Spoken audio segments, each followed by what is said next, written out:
안녕하세요. 저는 오늘 그 웨비나의 진행을 맡게 된 상상진화의 이지입니다. 저희가 오늘 그 설계자분들을 위한 슬기로운 설계 생활이라는 주제로 웨비나를 좀 준비해 봤는데요. 먼저 웨비나를 이끌어 주실 발표자분들을 소개해 드리도록 하겠습니다. 먼저 저희 BIM 컨설팅 업무를 진행하고 계시는 홍진기 소장님입니다. 홍진기입니다. 그 다음은 저희 다이나모 채널을 운영해주고 계시는 소주 정구님이죠. 박정근 팀장님 소개해드리도록 하겠습니다. 네, 연구소 박정근입니다. 반갑습니다. 오늘 근데 안 쓰셨던 안경을 쓰고 계세요? 무슨 이유라도 혹시? 혹시 저희 오늘 타이틀이 네. 슬기로운 설계생활이잖아요. 네네. 혹시 드라마 그 슬기로운 의사생활 보셨나요? 봤죠? 재밌게 봤어요. 보셨으면 바로 아셔야 되는데. 여주인공? 맞습니다. 거기 아주 지적이고 그 다음에 친절한 여주인공이 한 명 나오는데 제가 오늘 슬기로운 의사생활 대신에 설계생활의 최송화 역할을 맡게 되었습니다. 예, 알겠습니다. 네, 사실은 제가 양옆에 너무 이제 BIM 쪽으로 전문가분들을 모시다 보니까 조금 더 지적으로 보여야 될 것 같아서 좀 안경을 좀 착용하고 되었고요. 자, 그러면은 저희가 먼저 그 슬기로운 설계 생활에 대해서 좀 이제 이야기를 나눠보도록 할 건데, 그럼 소장님 그 슬기로운 설계 생활이라고 한다면은 저희가 좀 어떤 부분에 대해서 얘기를 좀 나눠볼 수 있을까요?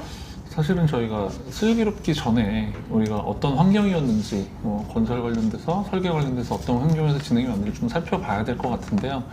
사실 90년대에 우리나라는 캐드가 도입이 됐는데 그 캐드가 도입되기 이전에는 수기로 설계를 했었죠. 트레이싱지를 갖고 작업을 하는, 제도판에 직접 그리는 그런 환경이었다고 보시면 될 것 같아요. 네, 제가 그러면은 그 경력이 많으신 이제 건축사분들의 인터뷰를 좀 진행을 하다 보면 이제 그분들이 예전에는 뭐 구청 근처만 가도 뭐 암모니아 냄새가 진동을 하고 차로 이제 도면 서류를 이렇게 막 박스채 내리셨다고 하시던데 정말 들은 거 맞아요? 네, 제가 들었습니다. 아, 제가 너무 디테일해요.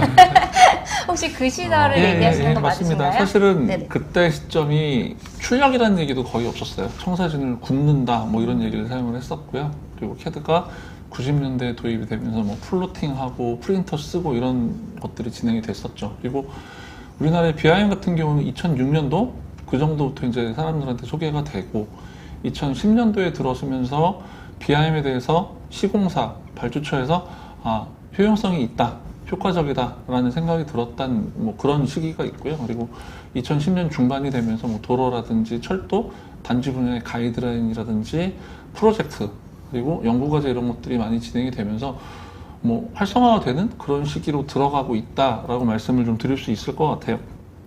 그리고 사실 지금 우리가 4차 산업이라는 얘기 상당히 많이 들어요. 근데 4차 산업 시대에서는 지금 보면 뭐 스마트 시티, 스마트 시공, 뭐 여러 가지 얘기를 듣고 있는데 그런 것들은 다 이제 BIM을 활용하는 쪽에서 진행하는 거라고 볼 수 있겠죠. 그러면은 저도 이제 이쪽에서 좀 업무를 보다 보니까 이제 스마트 빔이라는 얘기를 많이 접하게 되는데 이런 빔을 도입하게 되면 저희가 기존의 설계 과정에서 조금 더 좀 단순화가 되고 자동화가 돼서 편한 이런 설계 방법이라고 보면 되는 걸까요? 다들 그걸 원하시고 좋아하세요. 뭐 쉽게 되는 거, 편하게 되는 거, 일 적게 하는 거 이렇게 얘기를 많이 하시는데요. 사실 캐드가 도입됐을 때도 그렇고 BIM이 도입됐을 때도 그 시점에는 항상 그런 얘기들 합니다. 하지만 할 일이 더 많아지는 거고 중요한 거는 일이 많아서 나빠지는 게 아니라 할 일도 많아지고 할 수 있는 것도 많아지고 그리고 우리가 활용할 수 있는 데이터들, 기술들이 더 많아지는 거라고 보시면 되는 거죠. 그러면은 혹시 박정근 팀장님 입장에서는 이런 네. 설계 환경의 변화에 대해서 개발자 입장에서 어떻게 좀 보시고 계신가요? 일단은 뭐 할 수 있는 게 많아졌다. 그 다음에 그 설계 데이터가 뭐 많은 정보를 포함하고 있잖아요. 네.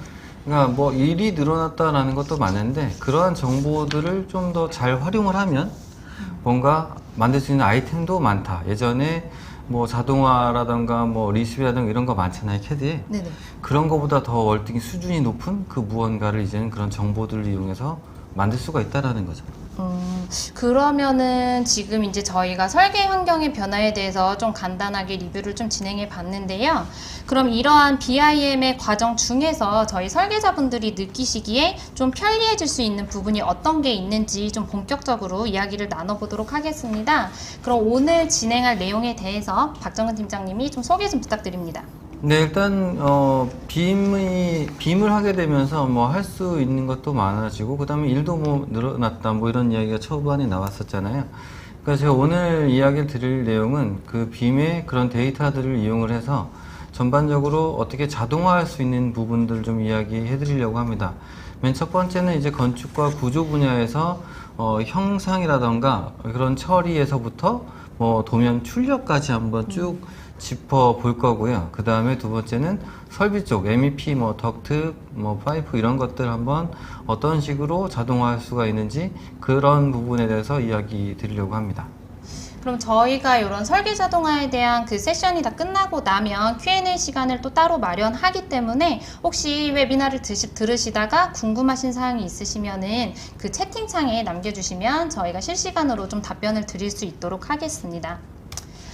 그러면은 그 방금 말씀해주신 설계 자동화 프로세스에서 저희가 이제 레빗이라는 제품과 그 CAD를 활용을 해서 모델링부터 그 도면화 과정까지 실무자분들이 좀 적용하실 수 있는 꿀팁에 대해서 좀 안내를 드릴 텐데요.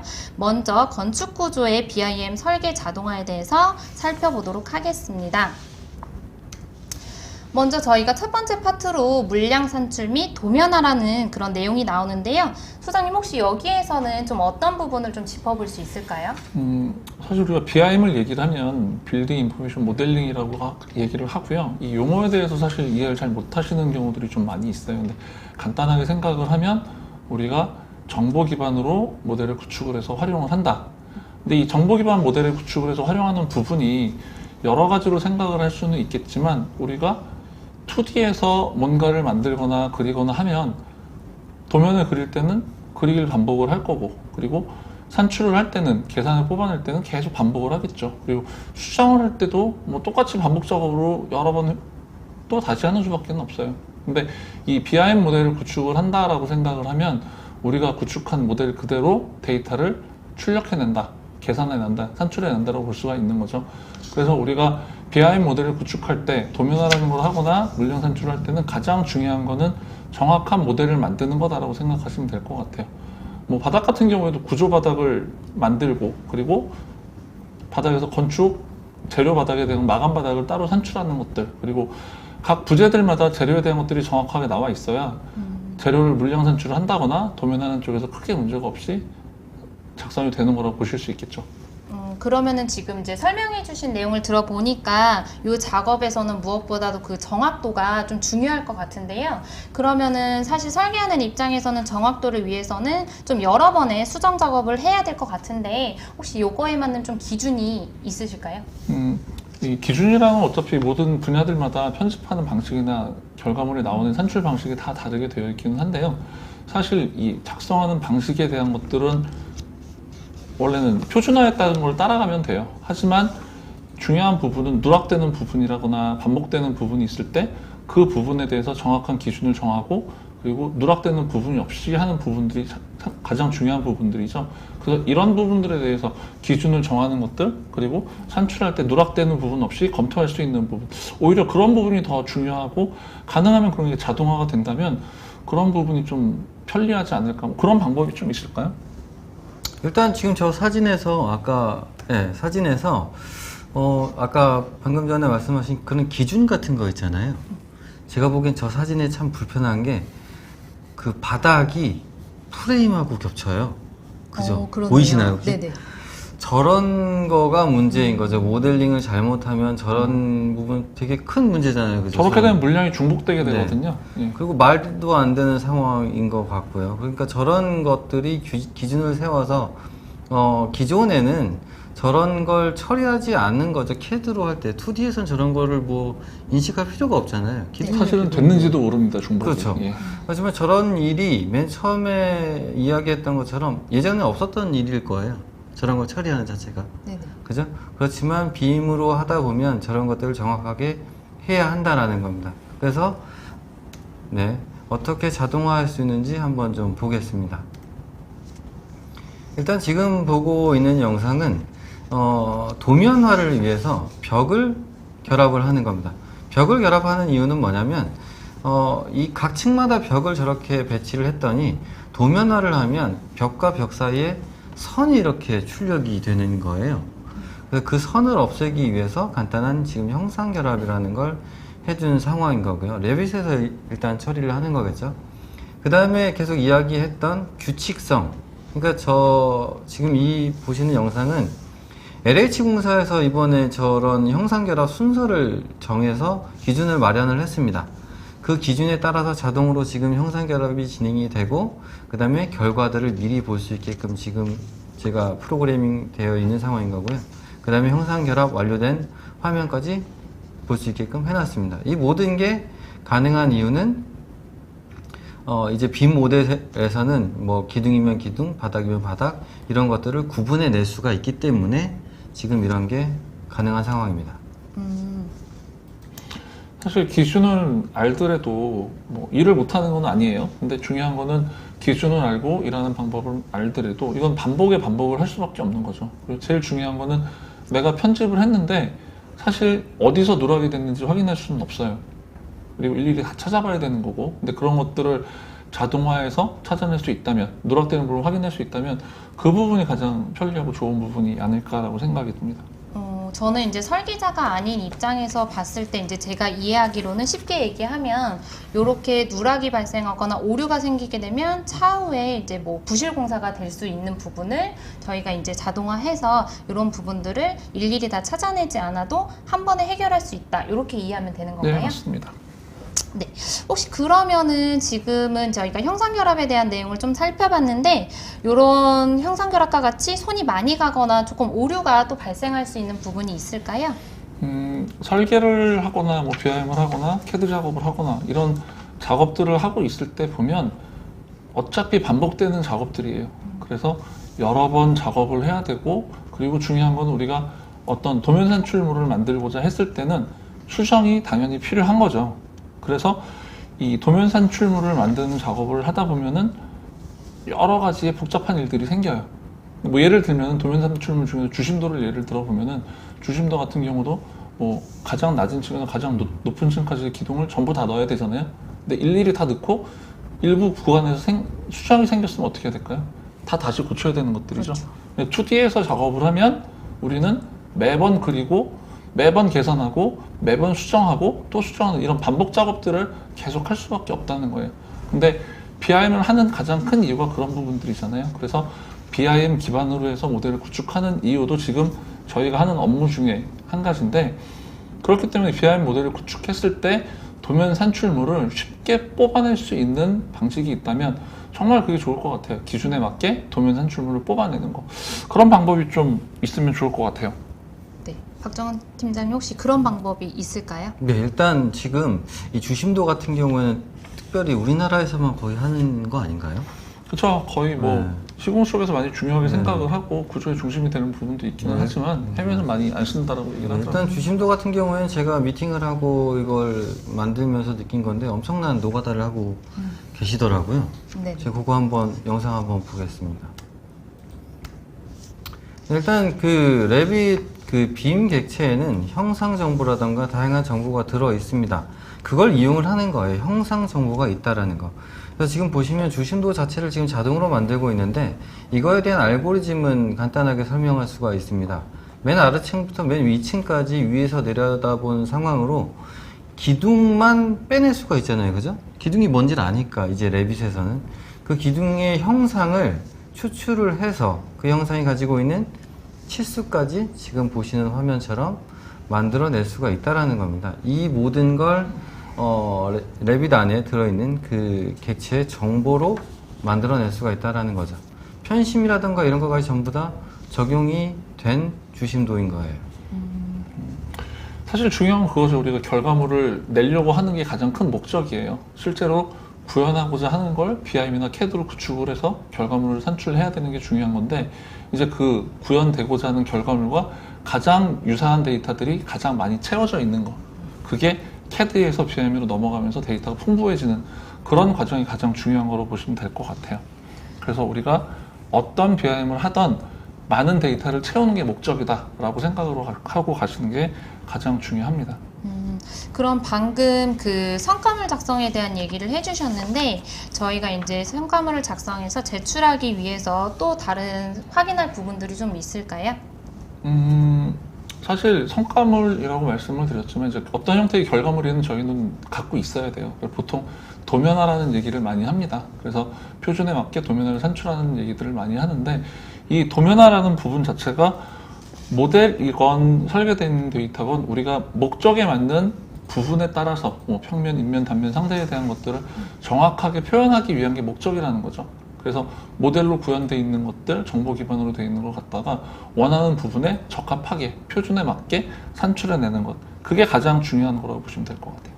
그러면은 지금 이제 아까도 그렇고 지금도 그렇고 이제 뭐 기준이나 표준에 대한 얘기를 좀 많이 해주셨는데 그러면은 저희가 이런 시트 작성을 하기 위해서는 그 정해져 있는 표준에만 좀 맞추면 되는 건가요?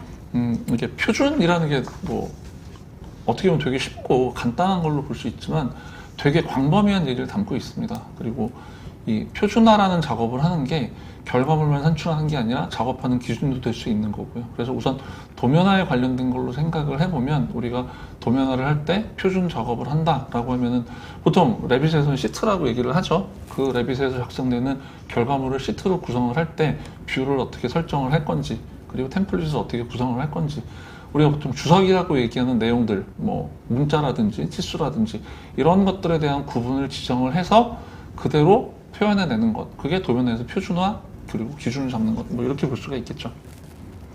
네.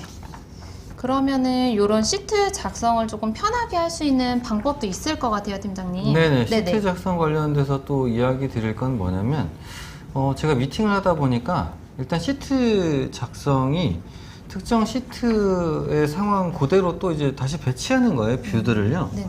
근데 이제 뷰가 업데이트 되거나 하면 또 그 작업을 또 하신다라는 거죠. 그 작업자에 따라 또 틀린데 어떤 분들은 이제 그 도면 그 관련된 내용을 엑셀로 이제 저장을 하셨다가 그 부분을 가지고 다 한 번에 시트를 만드시는 분도 계시고 아니면 그때그때 작업 스타일에 따라서 시트를 만드시는 분도 계십니다. 그렇지만 어쨌든 그 회사의 표준에 맞는 시트 뭐 템플릿 같은 게 있다라는 거예요. 배치 방식도 있고 그런 반복 작업을 자동으로 하면 된다라는 아이디어인 거거든요. 한번 보면 네. 뭐 제가 방금 전에 말씀드렸던 그 알고리즘 그대로입니다. 하나의 그 시트를 이제 템플릿이라고 보고 그 만들어진 시트와 똑같은 상황으로 선택된 뷰들을 배치해 주는 겁니다.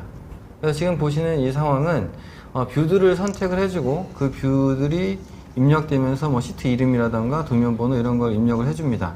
지금 보시면 그런 것들이 모아져 있는 상황인 거고 저 상황은 엑셀로도 불러드릴 수가 있습니다.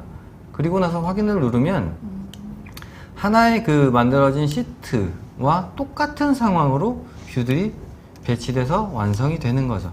그러면 이제 뷰라던가 이런 것들이 업데이트 되면 손쉽게 빨리 업데이트가 할 수가 있는 거죠. 시트를 번거롭게 막 수작업으로 또 그렇게 배치하고 할 필요가 없다라는 겁니다.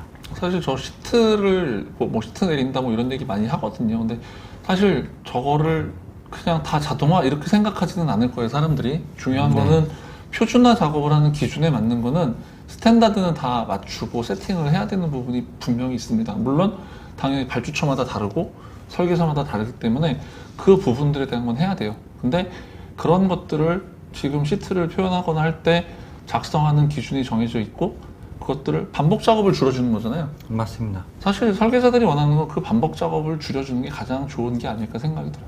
반복에 하는 것들을 우리가 기준에 맞춰놓고 그건 설계자를 당연히 해야 되는 거고요. 그 부분에 그 외에 다른 반복 작업들을 많이 줄여주는 것. 이건 정말 좋은 것 같아요. 저도 보면은 이제 건축사님들이 BIM 설계 진행할 때 이런 시트 정리하는 작업이나 이런 작성하는 작업에 대해서 굉장히 시간이 많이 소요된다고 얘기를 해주셨던 부분이 있거든요. 근데 방금 이제 소개해주신 영상을 보니까는 저는 이제 설계자는 아니지만 만약에 제가 설계를 했다면 꼭 활용해볼 만한 그런 기능인 것 같아요. 네. 많이 똑똑해지신 것 같은데. 지금 똑똑한 척을 좀 하고 있는데 잘 되고 있나요? 네, 저도 이해가 됩니다. 네네. 네, 감사합니다.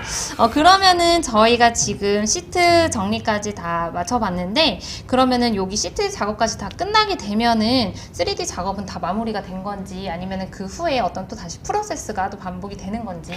정리를 제가 한 번 더 해드릴게요. 네네. 여기서 끝난 거는 아니고요. 사실 모델 구현도 정말 많은 단계가 있어요. 네. 그리고 도면화도 많은 단계가 있고, 근데 지금 시트 구현을 했다고 해서 도면화가 끝난 거는 아니고요. 이제 도면화를 하기 위해서 빔 모델을 세팅한 준비가 됐다라고 보시면 가장 좋을 것 같아요.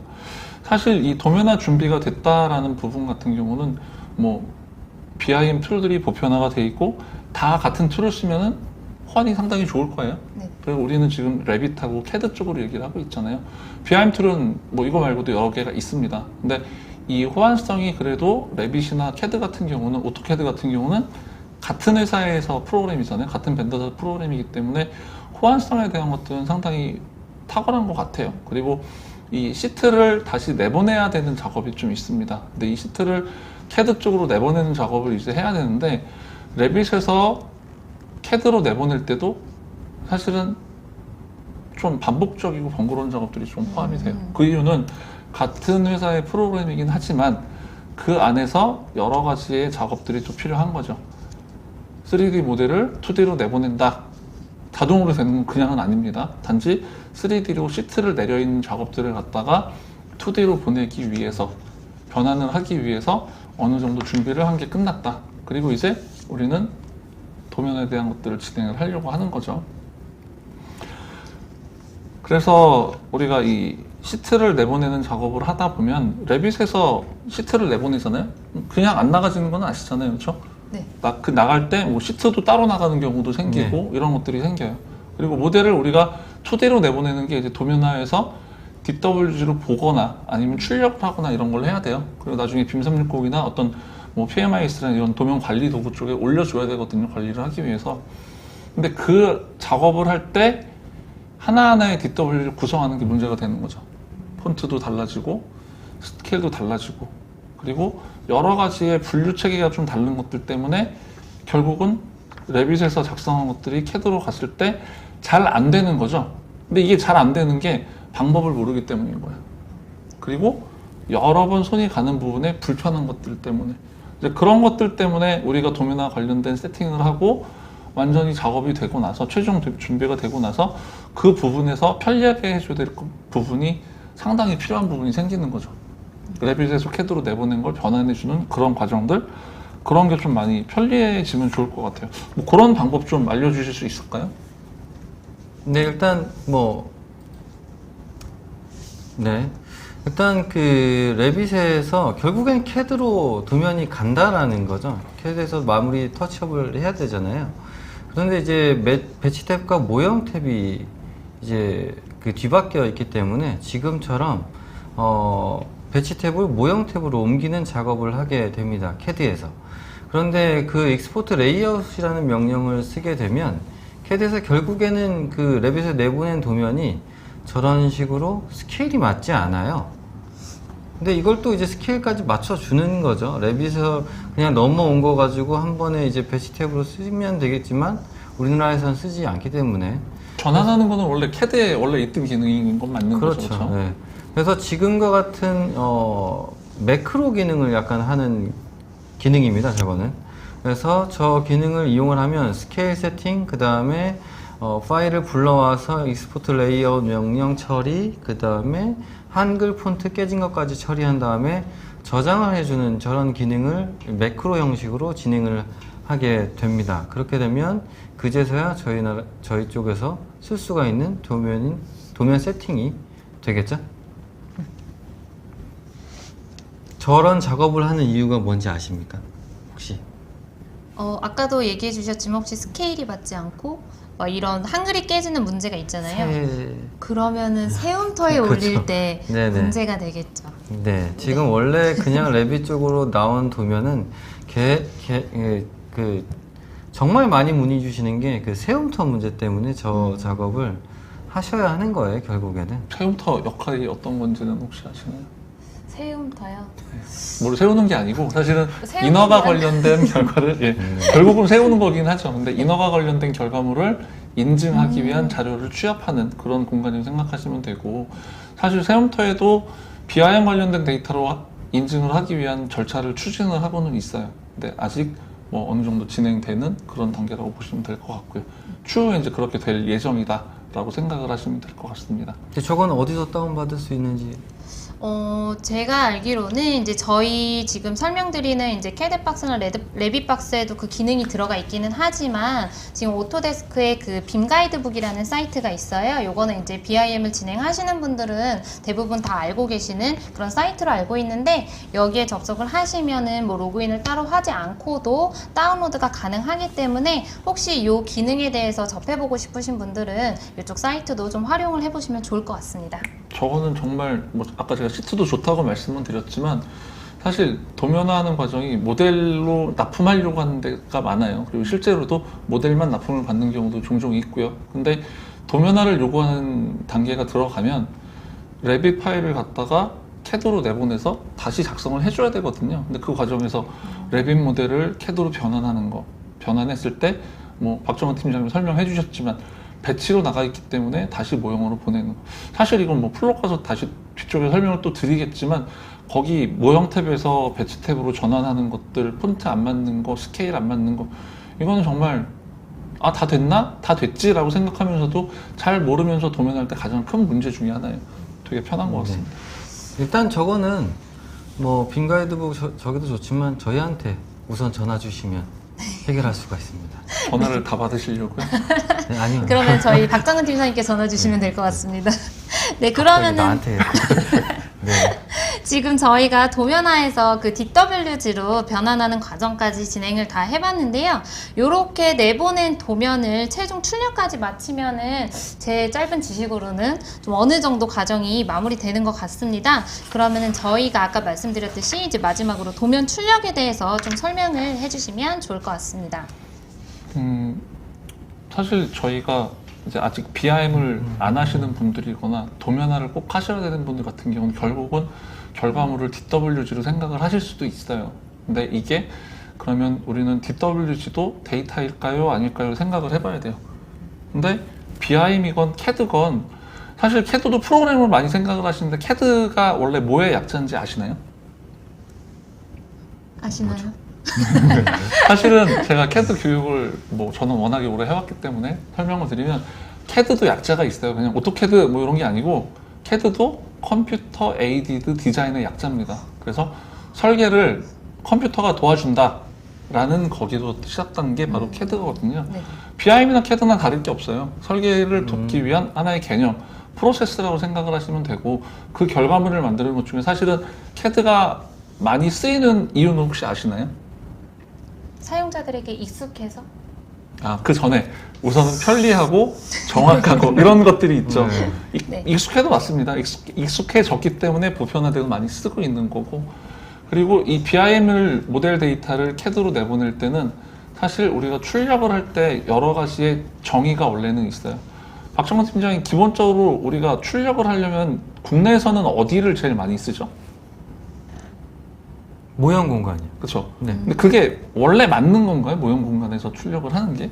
아니죠. 배치 공간에 이제 도각들을 하나씩 옮겨서 출력에 최적화돼서 딱 해놔야지 이렇게. 네, 박정근 팀장님이 정확하게 알고 계시는 거고요. 사실 모형 공간에서 모델을 구축하거나 설계를 해서 그걸 우리가 출력하고자 하는 거를 엠뷰라든지 뷰포트를 잡아서 배치 공간에 배치를 하고 그 부분을 출력하는 게 올바른 도면에 대한 출력인 거예요.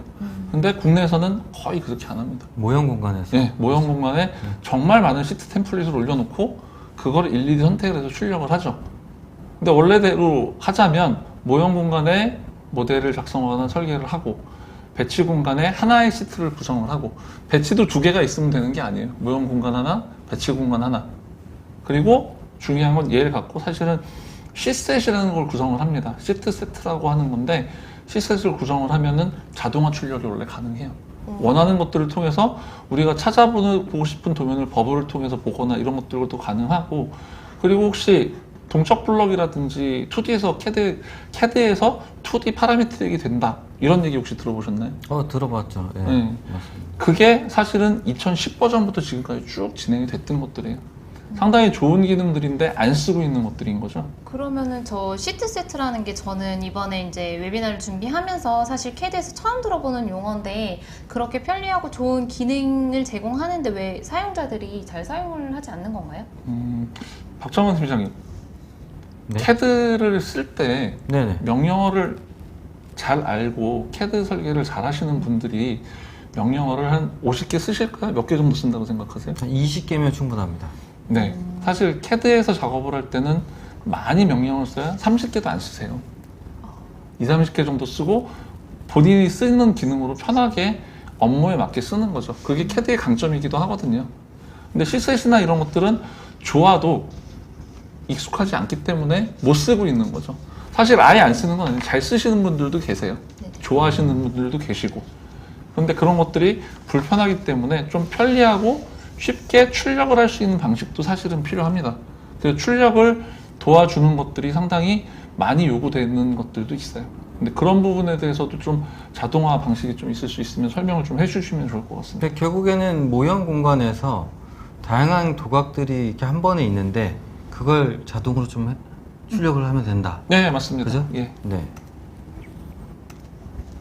다중 출력 기능입니다. 이 다중 출력 기능 같은 경우에는 다른 쪽에서도 많이 보셨을 것 같아요. 방금 전에 이야기 잠깐 드렸지만 하나의 파일에 그 모형 공간에 여러 개의 도각을 많이 배치한 다음에 그것들을 도각을 인식을 해서 출력이 되길 원한다라는 거죠. PDF라던가 지금은 당연히 PDF로 출력이 되겠죠. 종이를 보여드릴 수가 없으니까요.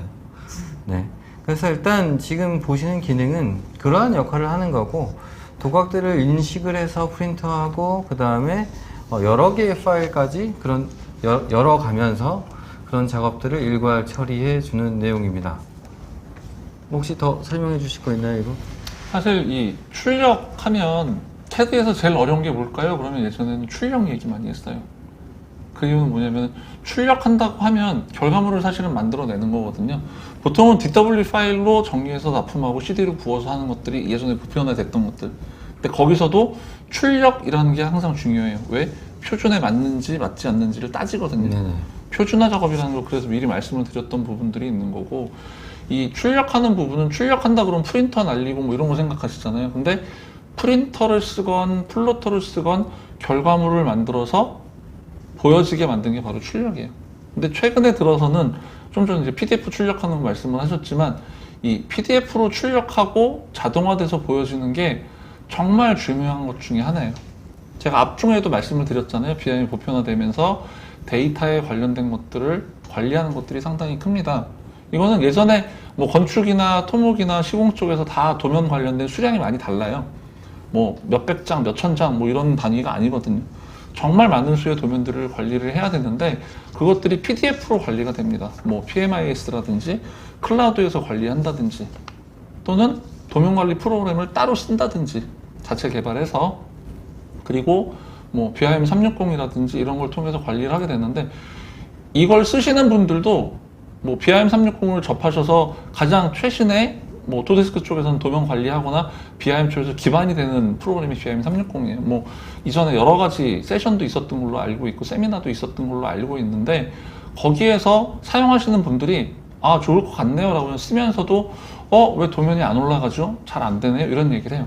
그 원인이 어떤 거라고 생각을 하세요? 사실은 데이터가 잘못된 거죠. 잘못된 도면을 그렸다는 게 아니라 도면은 맞아요. DW 파일은 맞는데 그런 데이터를 올릴 때는 거의 PDF를 올리거나 박정근 팀장님도 개발을 하시니까 아시잖아요. 개발되어 있는 프로그램에는 맞는 로직으로 들어가야 되잖아요. 네. 맞는 데이터가 들어가야 되고 네. 그래서 PDF를 출력하는 부분도 상당히 중요한 부분 중에 하나라고 말씀을 드릴 수 있는 거죠.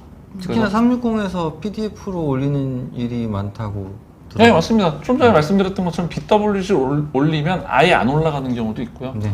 올라가다가 멈춰버리는 경우들도 있고 네. PDF를 올리는 게 보편화되는 경우 세상이 곧 오지 않을까라는 생각이 또 듭니다. 제가 보기엔 멀티플롯 이 기능 사용하셔가지고 지금 기존에 하시던 방식대로 그냥 모형 탭에 편하게 도각하셔가지고 PDF라던가 도면 출력 편하게 진행하시면 될 것 같습니다. 네, 결과물 쉽게 얻는 게 상당히 중요한 부분 네네. 중에 하나라고 생각하시면 되는 거죠. 그러면은 방금 이제 360에 대해서도 말씀을 해주셨는데 이제 앞으로는 요 다중 출력에 대한 부분이 더 편리하게 좀 보편화가 될 수 있는 그런 사항이 네, 있겠죠. 사실 저 다중 출력이라는 거는 예전에도 비슷하게 개발되어 있는 뭐 타사에서 네네네. 개발되어 있는 것들이 여러 있죠. 가지들이 있어요. 그런 것들이 많이 있고 그런 것들이 데이터와 밀접하게 연결돼서 호환적으로 잘 되고 있는지라는 게 중요한 거고요. 그리고 최신 버전으로 업데이트가 돼 있고 그게 맞게 사용될 수 있는지, 어떤 팁으로 쓸 수 있는지. 사실 저 출력을 할 때는 시트를 사용을 하잖아요. 템플릿이죠. 이제 캐드에서 얘기하면은, 레빗에서는 보통 시트라고 얘기를 하지만 캐드에서는 보통 템플릿 얘기 많이 하거든요. 표준 템플릿 얘기하는데, 그게 보통은 어떤 속성으로 되어 있는지 혹시 아세요?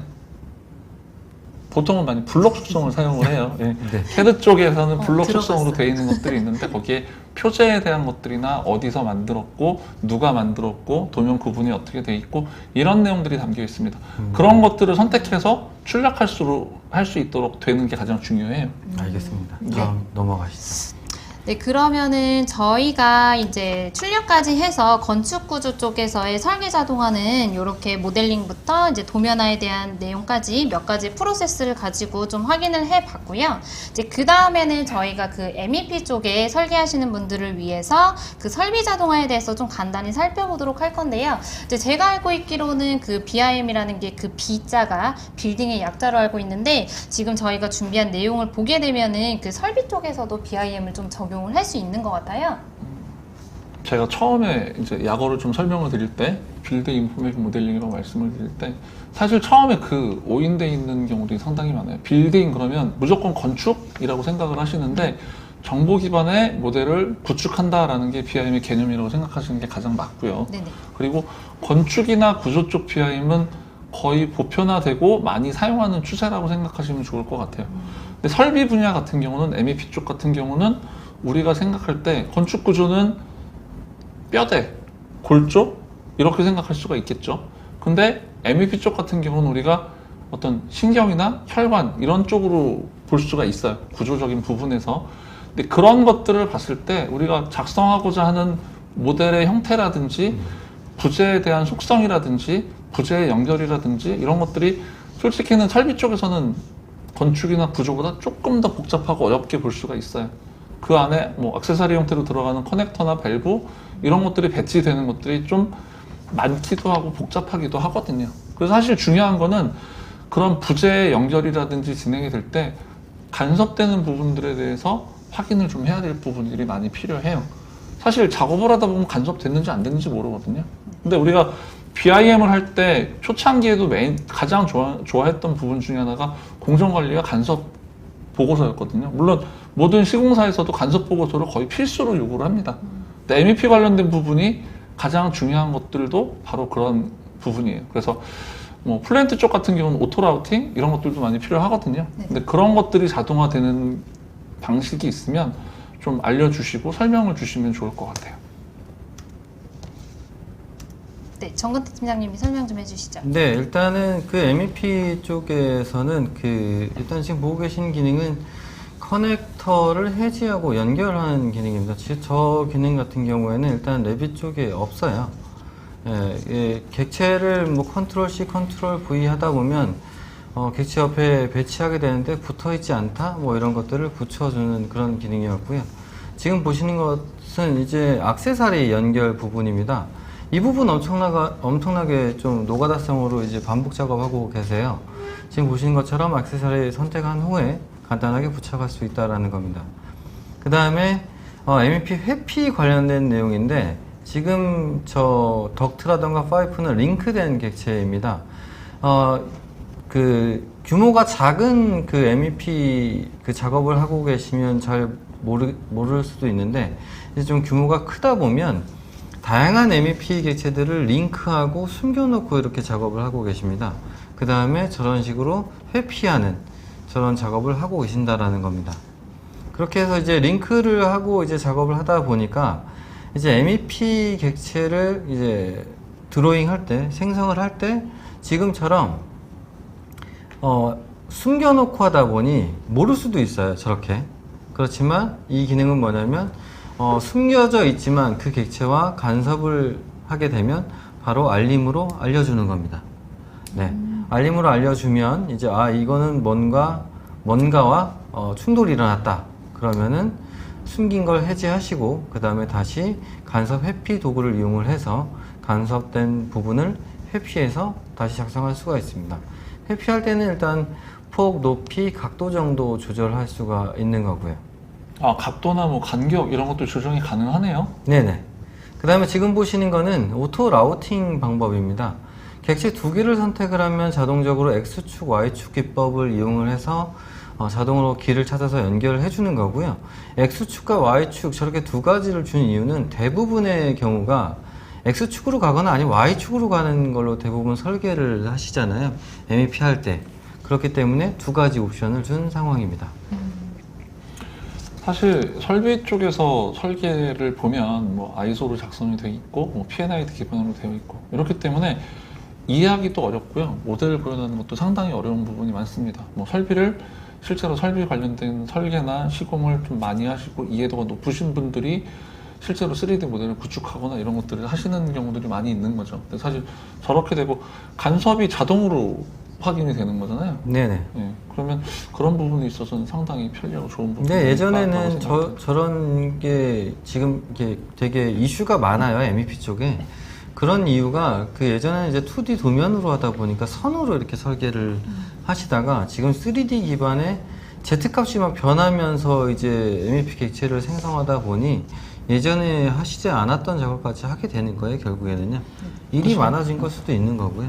예전에 액세서리 같은 경우도 기호로 그냥 놓고 말았었죠. 네네. 간단한 기호로 넣는데 이제는 네. 분명한 라이브러리 형식으로 되어 있는 것들을 어떤 게 들어갈지도 명확하게 확인할 수 있는 거기 때문에 뭐 물량 산출이나 이런 것도 어차피 비행 기반으로 당연히 될 거라고 생각이 들고요. 네. 제가 지금 MEP 이런 것도 제가 실제로 지금 보여드린 거 이외에 MEP 객체를 통해서 제가 그 전선의 물량 뽑는 것까지도 한번 해봤습니다.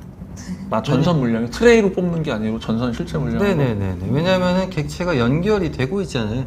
2D로 이렇게 그냥 그려놓은 게 아니고. 그럼 전선 같은 경우는 사실 그 일일이 그리는 게 아니라 DB로 짜놓잖아요. DB라기보다는 뭐 엑셀 수식으로 네네. 짜놓고 연결 관련된 것들을 규정을 해놓는데 뭐 그런 것들도 오토라우팅 하는 것처럼 실제로 구현할 수 있는 방식이 있나요? 아, 충분히 가능합니다. 왜냐면 커넥터 정보라든가 이런 것들을 이용하면 가능합니다. 지금 이제 굉장히 저에게는 어려운 이야기를 많이 좀 진행을 해주셨는데 네네. 저희가 지금 말씀드린 이 MEP 쪽의 설계 자동화 내용은 저희가 지금 소개해드리는 레빗박스에도 들어가 있기는 하지만 저희가 이제 보니까는 MEP 쪽은 조금 해외에서도 이제 브로드하게 쓰이더라고요. 그래서 저희가 오토데스크 앱스토어 쪽에 이제 7월 달에 MEP 헬퍼라는 어플리케이션으로 좀 등록을 지금 진행을 하고 있고요. 지금 이제 시청해주시는 분들도 혹시 이게 출시가 되면은 혹시 필요하신 분들은 여기서 좀 찾아가지고 활용을 하셨으면 좋겠습니다. 그러면은 저희가 그 설계 자동화에 대한 내용은 이제 어느 정도 좀 마무리가 된 것 같고요. 이제 마지막으로 저희 박정근 팀장님께서 설계 자동화의 그 툴들에 대해서 한번 간단하게 소개 좀 해주시죠. 네, 제가 오늘 급하게 이걸 좀 요청을 했습니다. 이 페이지를. 그죠? 네, 다 맞습니다. 박스네요. 네, 박스 시리즈인 거고요. 저희 빈 박스에 좀 들어가 있습니다. 오늘 저희가 보여드린 영상 이건 정말 극히 일부분의 기능들을 프로세스처럼 해서 좀 준비를 한 거고요. 전 연구소에서 왔는데 너무 몇 개 없어서 네, 저희가 아쉬우셔서? 그렇죠. 저희가 어떤 걸 개발하고 있는지 좀 3개 아이콘 정도 넣었습니다. 레빗박스 같은 경우에는 레빗 쪽 API 기능들 모아져 있는 거고요. 그 다음에 캐드박스, 에너지박스는 저쪽 캐드 쪽에 API입니다. 오늘 보신 뭐 멀티플롯이라던가 레빗2 캐드 이런 기능들이 저 캐드박스에 들어 있다고 보시면 되고, 에너지박스는 뭐죠? 저기 에너지박스 같은 경우에는 제가 이제 고객들한테 좀 말씀을 드릴 때 이제 세움터에 마지막에 이제 일정 규모 이상의 건축물을 올리다 보면은 이제 에너지 절약 계획서라는 게 필수적으로 들어가게 되잖아요. 이제 그때 보통은 이제 외주를 주시거나 아니면은 이제 반복 작업을 하시느냐고 굉장히 시간이 소요가 많이 된다고 수정 작업이나 이런 것 때문에 그래서 그렇게 말씀을 해주시는 분들을 위해서 저희가 이제 에너지 절약 계획서를 자동으로 작성할 수 있는 툴을 이렇게 연구소 쪽에서 개발해 주셔가지고 이제 저희 고객사 분들한테 좀 제공을 드리고 있는 그런 솔루션이라고 보시면 됩니다. 잘하셔가지고. 너무 랩을 했나요? 개발하신 건 아니죠? 네, 제가 개발은 아니고요. 뭐 저희 연구소를 항상 제가 지지하고 있습니다. 네, 고맙습니다. 네. 그럼 저희가 이제 오늘 이제 설계 자동화에 대해서 좀 간단하게 몇 가지 기능들에 대해서 프로세스별로 좀 소개를 드린 부분이 있고요. 저희가 웨비나를 좀 진행을 하다 보니까 상당히 많은 질문들을 해주셔가지고 그 Q&A에 대해 가지고 조금 한번 저희가 검토를 해야 될 것 같고요. 저희가 질문사항을 검토하는 시간 동안 이제 홍진기 소장님께서 간단하게 오늘 세미나에 대해서 1분 정도 리뷰 진행해 주시도록 하겠습니다. 네, 저희가 건축, 구조, 설비 관련된 BIM으로 설명을 좀 많이 드렸어요. 근데 사실 이 BIM이라는 거에 대한 인식을 뭐 다 알고 계실 수도 있어요. 근데 이 BIM에 대한 것들 인식을 먼저 가지시는 게 중요할 것 같고요. 이 BIM이라는 게 어디서 그냥 신기술로 툭 떨어진 거는 아니잖아요. 사실 모든 신기술이라든지 새로운 혁신적인 뭐 개발되어 있는 어떤 연구 과제들이라든지 이런 부분들 같은 경우는 우리가 많은 연구와 노력을 걸친 결과라고 보시면 되는 거예요. 뭐 4차 산업이라고 얘기를 하고 스마트 시티, 스마트 기술 얘기를 하지만 뭐 많은 기술들이 있습니다. 뭐 인공지능도 있고 모바일 기반도 있고 클라우드, 뭐 IoT 기반도 있고요. 그리고 뭐 그 외에 많은 기술들이 포함이 되어 있는데 이 BIM 같은 경우도 우리가 어떻게 활용을 할지, 어떤 분야에서 어떻게 적용을 쓸지를 우리가 고민하는 게 가장 중요하다고 보시면 될 것 같아요. 기술이 있다가 중요한 게 아니고요. 이 기술을 더 어떻게 편리하게 어떤 분야에서 활용해서 쓸까라는 게 중요할 것 같아요. 오른쪽에 보시면 BIM에 대한 것들이 얘기가 좀 나와 있는데 사실 이 BIM 부분도 공간정보라는 부분으로 좀 확대를 한다면 더 많은 데이터를 활용을 하고 적용을 시켜서 우리가 원하는 좀 더 편리하고 좀 더 정확하고 좀 더 많은 데이터를 운영할 수 있는 그런 부분에 대한 활용성이 나오지 않을까라는 생각을 좀 해봅니다. 그래서 여러분들도 BIM을 그냥 내가 배워야지가 아니고 BIM이 과연 어떤 거지? 내가 어떤 분야에 할 수 있지? 본인이 쓸 때 필요한 거지 내가 BIM을 한다고 해서 전혀 무관한 BIM을 하실 필요는 없잖아요. 목적에 맞는 BIM을 할 수 있도록 준비를 하시는 게 맞을 것 같고요. 뭐 필요한 사항이 있으시면 채팅창에 지금 많이 올려주셨나요? 네, 굉장히 네네. 많이 올려주셔서 고민 중입니다. 한번 너무 많이 띄워볼까요? 주셔가지고. 네. 저희가 이제 먼저 질문 주신 분들에 대한 답변을 드릴 거고요. 시간 관계상 만약에 답변이 어려운 부분들은 저희가 따로 뭐 메일이나 아니면 자료로 좀 발송을 드리도록 하겠습니다. 처음에 이제 구창건님이 질문을 주셨고요. 건축구조 토목 외에 하이테크 공장에 대해 그 물량 산출에 대한 사례가 있는지요라고 물어보셨는데 혹시 바로 답변이 가능한 부분인가요? 지금 하이테크 공장이라고 말씀을 하셨는데 이 하이테크 공장이 어떤 분야일지가 상당히 궁금해요. 근데 뭐 국내 사례로 들면 사실은 설비 쪽이 됐건 BIM 관련돼서 가장 많은 역할을 하고 있는 게 바로 하이테크 공장 쪽이거든요. 저거는 개인적으로 오히려 저희 쪽에 연락을 좀 주셔야 설명을 드릴 수 있을 것 같아요. 그리고 S사 외에도 L사에서도 공장 관련된 부분에서 지금 적산 쪽으로도 진행된 사례가 있는 걸로 제가 알고 있습니다. 그런 부분들에 대한 걸 좀 구체적으로 알고 싶으면 따로 연락을 좀 주셔야지. 그거는 지금 방송상에서 그냥 말씀드리긴 좀 어려운 부분이 좀 있습니다. 사례는 충분히 있습니다. 예. 요거는 제가 소장님께 따로 이제 연락처랑 좀 전달을 드리도록 네네, 하겠고요. 알겠습니다. 이제 김인숙님의 질문 중에 이제 레빗 기준으로 해서 물량 산출이 굉장히 이제 중요한데 현장 시공 기준 몇 프로 정도 정확하게 뽑아낼 수 있는지 이게 산출이 가능할까요? 이거는 뭐 답을 드리자면은 사실 얼마든지 할 수 있다라고 말씀드릴 것 같아요. 근데 몇 프로라고 얘기를 하는 거는 현장 시공 기준으로 얘기할 때 BIM을 얘기할 때 우리가 LOD를 얘기를 해요. 얼마나 디테일하게 모델을 했느냐라 얘기를 하고요. 그리고 물량 산출도 어떤 산출을 할 거냐는 거죠. 거기에 맞는 모델 구축이 되어 있으면 사실 제가 도면할 때 말씀을 드렸잖아요.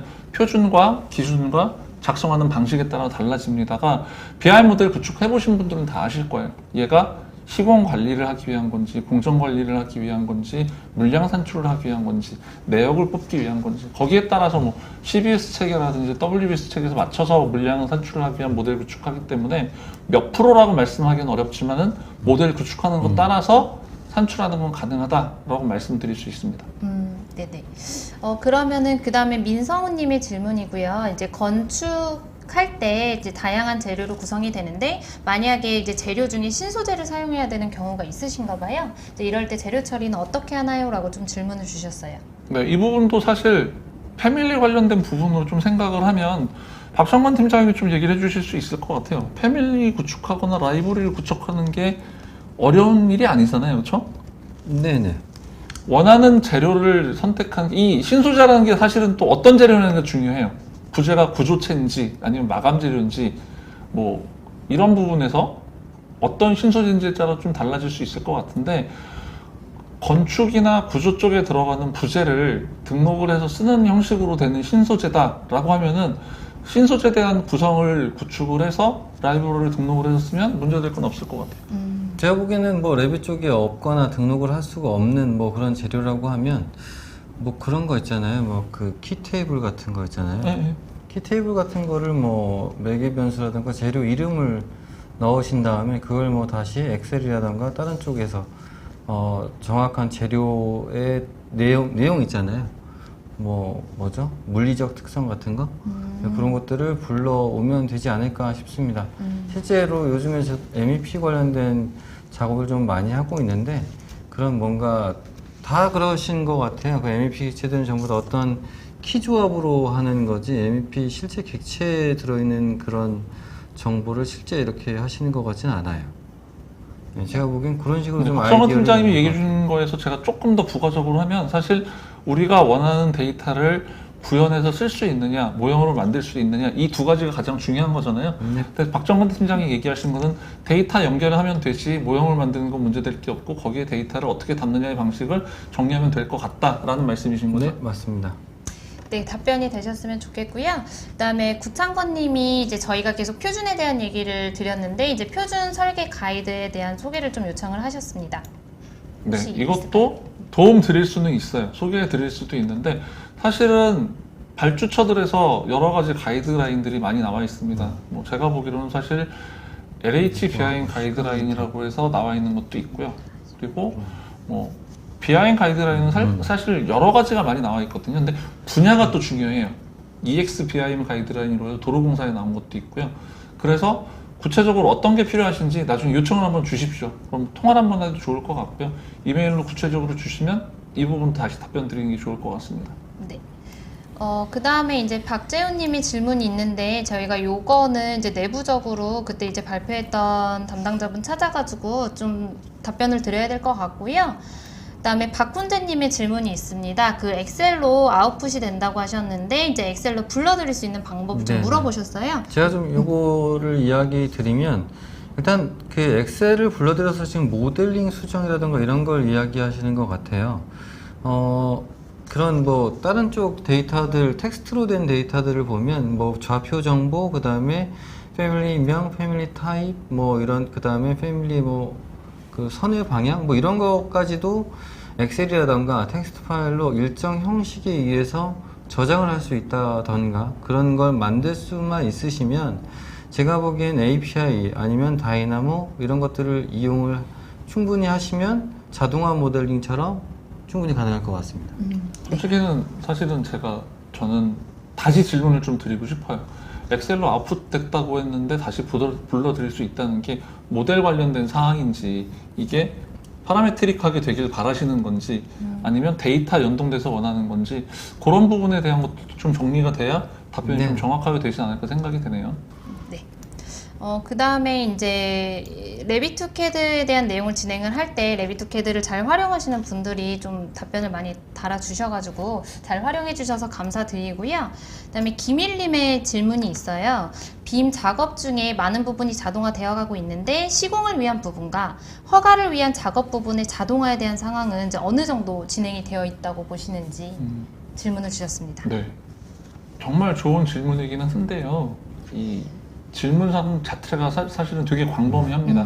시공을 위한 부분, 시공을 허가하기 위한 부분인 건지 아니면은 설계를 허가하기 위한 부분인 건지 그 부분에 대해서도 좀 필요할 것 같아요. 그냥 자동화라는 부분 같은 경우는 시공에 대한 부분 같은 경우도 범위가 되게 광범위하거든요. 분야도 되게 광범위하고 사실 시공을 위한 부분에 대해서 자동화 부분이라면은 로보틱스라는 과제가 국내에도 진행이 되었었어요. 그리고 해외 같은 경우는 로봇이 교량을 자동으로 시공하는 그런 프로세스도 갖고 있거든요. 좀 구체적인 질문이 조금 더 포커스가 된다면 답변을 좀 더 드릴 수 있지 않을까 생각이 듭니다. 필요하시면 이제 그런 부분들에 대해서 메일을 주시거나 연락을 주시면 좋을 것 같네요.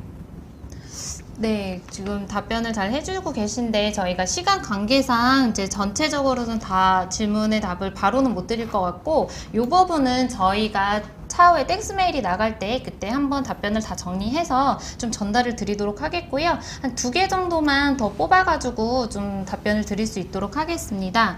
김지훈님의 질문이 있어요. 지금 레빗박스를 사용하시는 분인 것 같아요. 그래서 자동 결합을 잘 쓰고 계신데 간혹 비정형의 경우 결합이 잘 안 되는 경우가 있으시다고 이 사항에 대해서 업데이트할 예정이 있으신지 전개도 기능도 물어보셨습니다. 네, 이거는 제가 대표로 이렇게 제가 찝은 분인 거고요. 네네. 일단 레빗박스를 쓰고 계시면 저희 고객이시잖아요, 그죠? 그렇겠죠. 네, 일단 저런 업데이트라던가 요청사항이 있으면 일단 전화를 좀 주시는 게 맞을 것 같습니다. 지금 저게 처리가 안 되는 이유는 아마 제가 그 기둥의 방향이라던가 이런 것들을 매핑을 시켜 놓은 게 있지 않을까 싶어요. 그러니까 저 부분은 테스트할 수 있도록 저희한테 좀 제공을 해주시면 좋을 것 같습니다. 저희 고객들은 그냥 전화 주시면 됩니다. 박정근 팀장님이 지금 얘기해 주신 게 되게 중요한 부분이에요. 의지가 있거나 궁금하시거나 생각이 있으시면은 의견을 주세요. 그럼 반영을 해 주시겠다는 거잖아요. 네, 맞습니다. 네, 사실 제가 비임 말씀만 드릴 때도, 비하임 말씀드릴 때도 미리 말씀드렸잖아요. 어떤 걸 하고 싶더라도 혼자 생각해서 다 할 수 있는 건 없습니다. 의견을 주시면 적용을 해서 활용하는 게, 같이 활용하는 게 좋을 것 같습니다. 네, 그러면은 이제 궁금하신 사항들에 대해서 좀 제가 쭉 보니까 저희가 지금 말씀드린 이제 서드파티나 이런 에드인에 대한 좀 문의들이 좀 많으셨는데 이 부분은 제가 따로 좀 연락을 드려가지고 이제 좀 안내를 드리도록 해야 될 것 같고요. 지금 보시면은 시간 관계상 지금 저희가 전체 다 답변은 어려운데 지금 마지막에 그 이동희 님이 타 3D 솔루션과의 호환성을 좀 물어보셨어요. 근데 저희가 그 오토데스크의 이제 골드 리셀러다 보니까 저희가 이제 소개드리는 이런 설계 툴들은 다 오토데스크의 레빗이나 캐드, 오토데스크 제품과 지금 호환이 다 되고 있는 상태여서 이 부분은 저희가 따로 메일 발송 드릴 때 같이 자료를 좀 드릴 수 있도록 하겠습니다. 네, 3D 솔루션이 사실은 오토데스크 제품이 한 300개가 넘는 거 아시죠? 그렇죠. 네. 그럼 다른 회사 관련된 350개 정도로 제가 듣고 있고요. 오토데스크 회사에 개발된 제품이 350개가 넘거든요. 그럼 그 외에 다른 회사의 솔루션을 합치면 더 많겠죠. 그러니까 원하는 호환이 어떻게 되길 원하는지를 제품별로 얘기를 해주시는 게 좋을 것 같아요. 네. 그러면은 저희가 이제 질문은 많이 주셨는데 사실은 시간 관계상 다 답변을 드리지 못해서 좀 죄송하게 생각을 하고요. 그래도 장시간 진행되는 그 세미나에 좀 참석을 잘 해주셔가지고 감사드리고 저희가 차후에 메일 발송 드릴 때 오늘 못했던 부분들에 대해서는 충분히 좀 답변을 드릴 수 있도록 할 테니까 혹시 받아보시지 못하셨다면 저희 쪽으로 따로 좀 연락을 부탁드리도록 하겠습니다. 그럼 1시간 동안 진행됐던 슬기로운 설계 생활에 대한 웨비나는 마치도록 하겠고요. 지금까지 저는 상상진화의 이지희, 홍신기의 박정근이었습니다. 네, 감사합니다.